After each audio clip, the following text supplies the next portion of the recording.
Hello and नमस्ते, तपाईहरु सबैजनालाई मेरो च्यानलमा स्वागत छ। र आज यस भिडियोमा चाहिँ मैले ठुलो फाइल साइज भएको भिडियोहरुलाई चाहिँ हामीले कसरी कम्प्रेस गर्न सक्छौं अथवा कसरी घटाउन सक्छौं भन्ने बारेमा यो भिडियो बनाउन गइरहेको छु।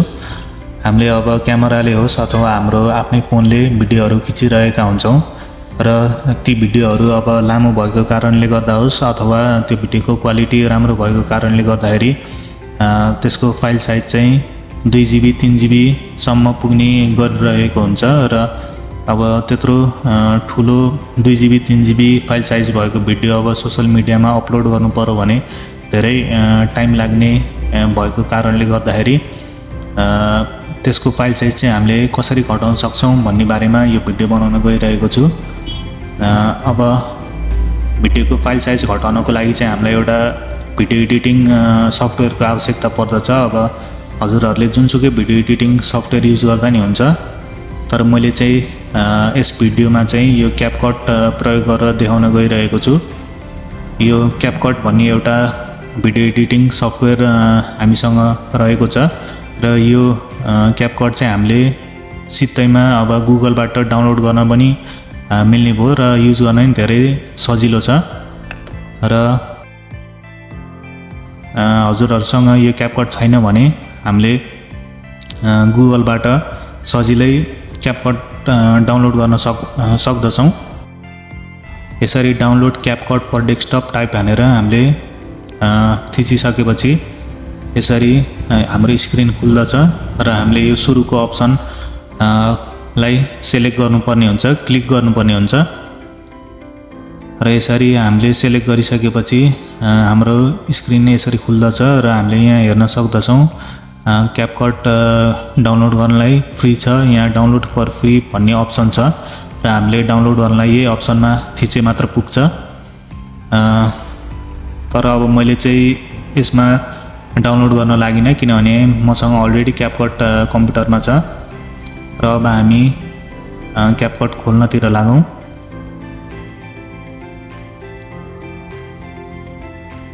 र यसरी अब हाम्रो क्यापकट खुलिसकेको छ र अब हामीले यो क्रिएट प्रोजेक्ट भन्ने अप्सनमा क्लिक गर्नुपर्ने हुन्छ र यसरी हाम्रो स्क्रिन यस्तो प्रकारले खुलिसकेको छ र हामीले अब जुन भिडियोको फाइल साइज घटाउनु पर्ने छ हामीले त्यो भिडियो चाहिँ यहाँ ल्याउनु पर्ने हुन्छ।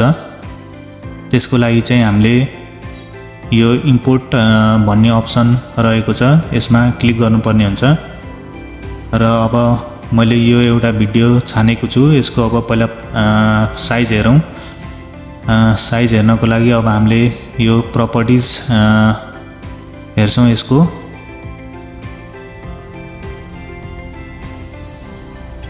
यसरी प्रपर्टिजमा हामीले थिचिसकेपछि हामीले यसको साइज हेर्न सक्छौं। 3 GB भन्दा नि ठुलो रहेको छ। 3.21 GB यसको फाइल साइज रहेको छ र यसलाई 3.21 GB भएको भिडियोलाई हामीले 400-500 MB मा झार्ने छौं र अब यो हामीले क्यापकटमा लग्ने छौं। यहाँ ओपन थिचेर र हाम्रो भिडियो यहाँ क्यापकटमा आइसकेको छ र हामीले यो भिडियोको यो प्लस चिन्हलाई थिच्नु पर्ने हुन्छ र यसरी हाम्रो भिडियो यहाँ मुनि ट्र्याकमा आइसकेको छ र अब हामीले समय खेर नफालिकन अब यसलाई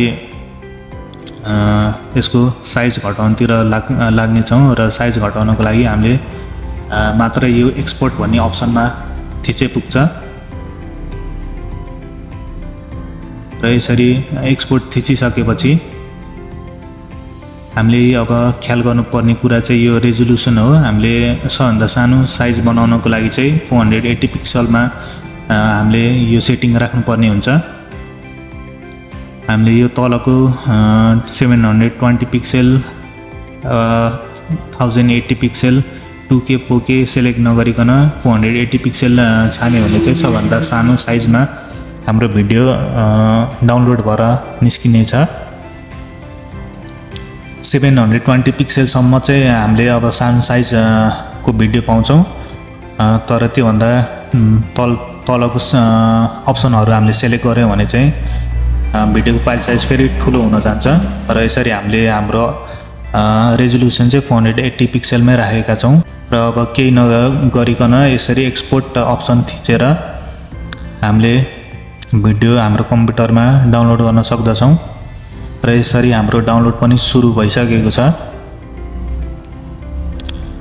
र हजुरहरूले यो तरिका चाहिँ अब कम्प्युटरमा मात्र नभइकन हामीले यो तरिका चाहिँ मोबाइलबाट नि सजिलै गर्न सक्छौँ। यो काम चाहिँ मोबाइलबाट नि हामीले भिडियोको साइज घटाउन सक्छौँ। यसै गरी क्यापकट हामीले मोबाइलमा इन्स्टल गरेर हामीलाई चाहेको भिडियो क्यापकटमा लगेर यसरी नै एक्सपोर्ट भन्ने अप्सन थिचेर रेजोल्युसन चाहिँ 480 पिक्सलमा राखेर हामीले भिडियोको फाइल साइज घटाउन सक्दछौँ।